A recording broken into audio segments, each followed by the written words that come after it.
What is going on, everybody? How you all doing out there? I hope this video is finding you well. Welcome or welcome back to Get Right On In. My name is Andrew, for those of you who do not know, and today I'm just gonna go over my wrap up from both January and February. If you've been following me for a while, or if you know anything about me, you know that my January and February has been kind of crazy. I will link my little life update video up there for you, so anyone who has any questions who doesn't know can go and get them answered. But apart from all of that, that is all I'm going to be discussing today, so without further ado, let's just get right on in. Alright, before I get too started, I actually wanted to go over some book mail that I have received recently. The first is going to be from Miss Books with Zara, and Zara was one of my former Team Kevin McAllister mates from my little readathon that I took place in December, and she gave me the Three Musketeers by Alexandre Desplat. I have never read this book. I'm very excited about reading this book because I've never even had the opportunity to. I love these little gold pages here on the side. I don't know, I just think that it adds so much, but there is not a smell.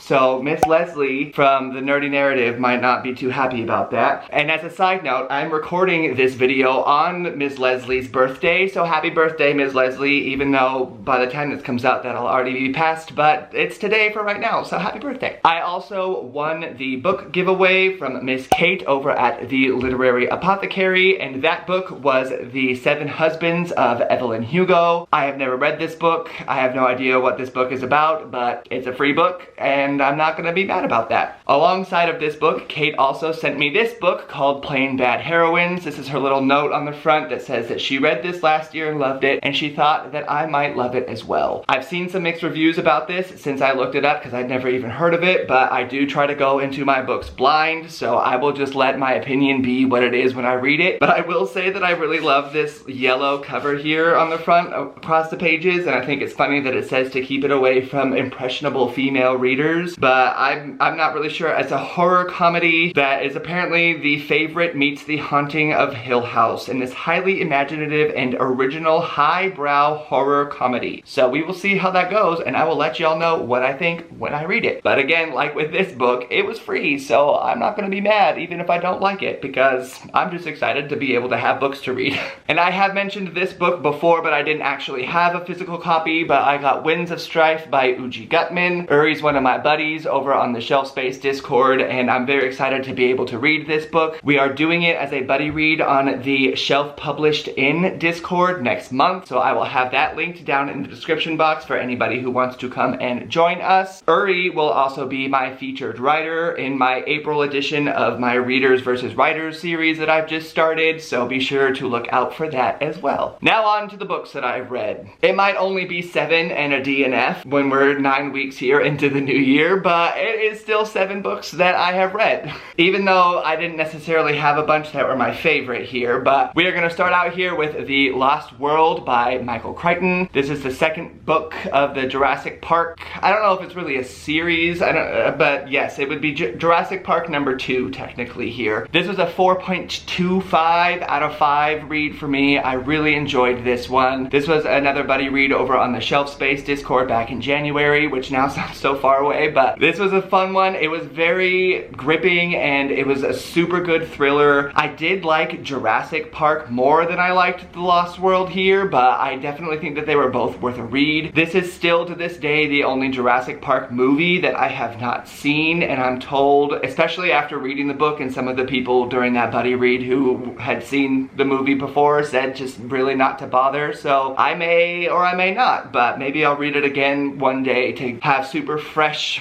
memory of it before I watch the movie, and maybe I'll do another book to movie comparison because I've really enjoyed the couple that I've done so far, and I'll be talking about those more in a minute. And that minute is right now, because the second book that I read this year was a reread of The Never-Ending Story. I read this for the first time like 10 years ago. I read it again in December, and then I read it again in January when I did that little book to movie comparison that I'll also have linked up there. I love this book. I'm not going to spend too much time talking about this book, especially because I have a whole video on my thoughts of it, but this is a 5 out of 5 for me. Everybody go read this book. I've said that anytime that I brought this book up. It is here at my parents' house now because my mom actually asked me to bring it after watching my videos because she wants to read it now. So go read The Never-Ending Story and then let me know what you all think. The next book that I read this year was The Invisible Life of Addie LaRue by Vish. Oh, okay, what?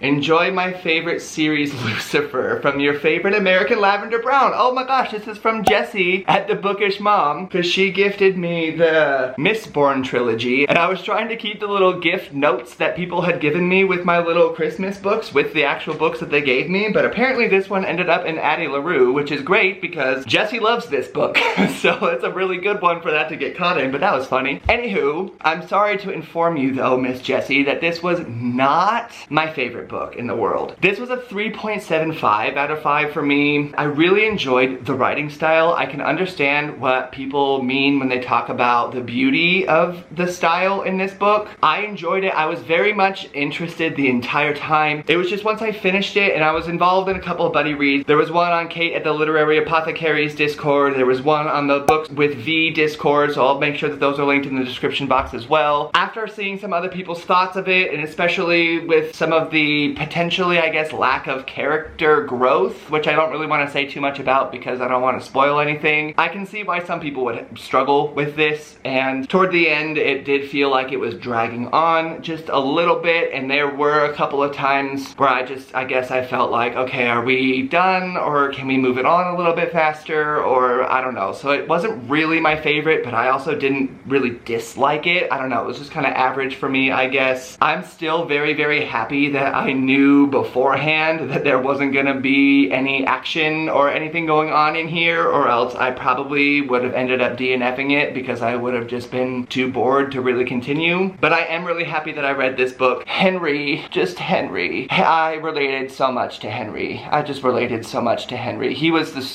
like the saving grace of this book for me, was Henry. But I don't want to say too much about him either because I don't want to spoil anything for anyone. But 3.75 out of 5. Sorry, Jessi, but thank you. Maybe I'll just keep this in here because maybe it was just meant to be in this book. So the next book that I read was a DNF, and I'm really excited about it because I have talked before about how I struggle to not finish books because I feel bad, and then I started here on BookTube and then really get a lot of support from people who just say, if you don't like it, then don't read it, because it is very true that reading should not be boring. I have a writing should not be boring video on here in this channel too, but reading is the same thing. And this book, Interview with a Vampire, was a very conscious DNF for me. I've actually DNF'd this book twice in my life now. I DNF'd it the first time I tried it like 15 years ago, and then Jashana was reading it because it was one of her book picks from her subscribers, and I was like, hey, I have a copy of it. Let me jump in on that with you and let's read it together and see what we think. We both hated it. I DNF'd it. She actually had to finish it because she had to read it for her channel, but yeah, this was a hard pass for me. I was very bored. I did not like the writing style. I did not like the pedophilia. I did not like, as Jashana says, the navel gazing, and it was too much. So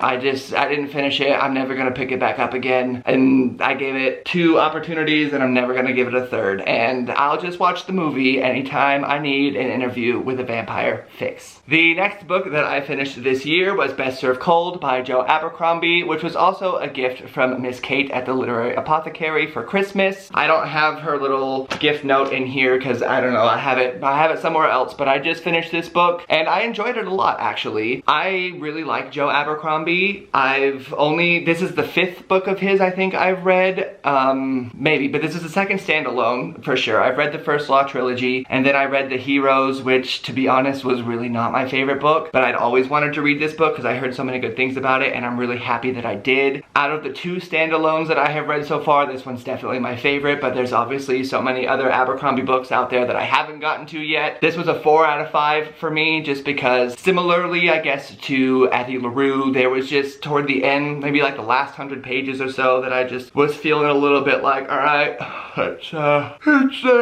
you know what I mean? So that was that, and I don't know. Well, overall, I really did enjoy this book. I thought it was very gripping and very intriguing, and I really loved the main character. Definitely, like I said, better than The Heroes for me, because that book felt too plot-based, and this book felt more like Abercrombie returning to those little roots of the character-driven stories that we all fell in love with in the first law world. So I'm excited for having had the opportunity to read this book, and thank you so much, Miss Kate, for gifting it to me for Christmas and allowing me to have the opportunity to experience it. The next book that I finished was Big Little Lies by Leanne Moriarty, I think is how you say her name. I don't have the physical book on me anymore because it was a library book. I read it when I was finishing out my last 2 weeks in Monterey, because that is where the TV show takes place, and even though the book takes place in Australia, I still wanted to read it while I was still in Monterey for the last couple of weeks, because it was on my TBR ever since the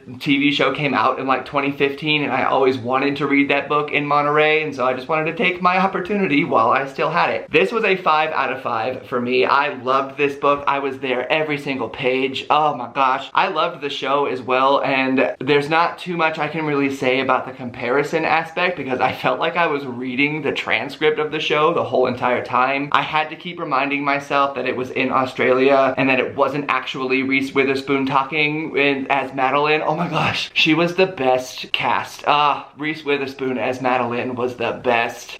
Oh my gosh, I loved it. But even though I had seen the show, even though I knew what was happening and what was going to happen, I still found myself questioning at like every turn, like what if it was wrong in the TV show, or what if it will be different in the book, or you know what I mean? It was just so good, and I loved it so much, and I read it so quickly because it was just very difficult for me to put down, and it was just such an easy and light read. Light as in the writing style was light and engaging. The subject matter obviously is not as light, especially with some of the elements of abuse, but I loved that book. I really did. I will be purchasing that book at some point when I'm not just like moving around all over the place, but that was a 5 out of 5 for sure, no question. Loved Big Little Lies so much. The next book that I finished was The Last Unicorn. The same as with The Never-Ending Story. I read it back in December, and then I read it again to do my little book to movie comparison that I will link up there for you as well if you wanted to watch that. I'm not going to spend too much time talking about that again, just because I had all of that in the other video. I thought that I had brought the physical copy up with me to my parents' house to show off, but apparently I accidentally put it into a box and put it away with all the rest of my books. So just head on over to that video if you're interested in seeing what I had to say about it. But it was a 3.5 out of 5 for me, and it was